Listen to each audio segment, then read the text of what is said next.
সিলেটের ডিসি সারোয়ার আলমকে পুনঃবহালের দাবি জানিয়েছেন গণ অধিকার পরিষদের উচ্চতর পরিষদ সদস্য ও গণমাধ্যম সমন্বয়ক আবু হানিফ। রবিবার ২১শে জুন রাতে নিজের ফেসবুক অ্যাকাউন্টে এক স্ট্যাটাসে এই দাবি জানান তিনি।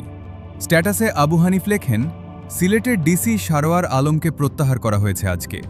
গত ৩ দিন আগে তিনি মাজারে আর্থিক ব্যবস্থাপনা নিয়ে কথা বলেন।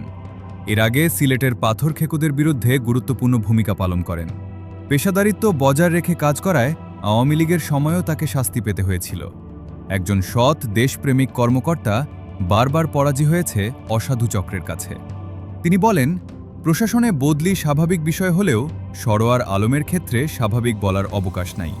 ৩ দিন আগে মাজারের অবব্যবস্থাপনা নিয়ে কথা বলাতেই তাকে সরিয়ে দেওয়া হয়েছে, এটা সহজেই অনুমেয়।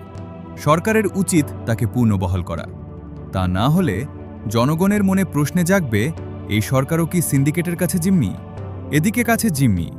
এদিকে রবিবার ২১শে জুন বিকেলে নগরীর কোর্ট পয়েন্টে বৈরী আবহাওয়া ও বৃষ্টির মধ্যেই সর্বস্তরের জনতার ব্যানারে জেলা প্রশাসক ডিসি মোহাম্মদ সরোয়ার আলমের প্রত্যাহার আদেশ বাতিলের দাবিতে সিলেটে বিক্ষোভ ও মানববন্ধন করেছেন আলেম ওলামারা।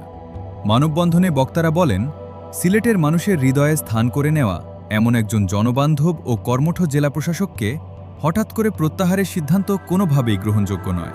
প্রশাসনিক দায়িত্ব পালনের পাশাপাশি তিনি সিলেটের নাগরিক সমস্যা সমাধান, ব্যবসাবান্ধব পরিবেশ সৃষ্টি এবং ধর্মীয় প্রতিষ্ঠানের জবাবদিহিতা নিশ্চিত করতে সাহসী ভূমিকা পালন করেছেন।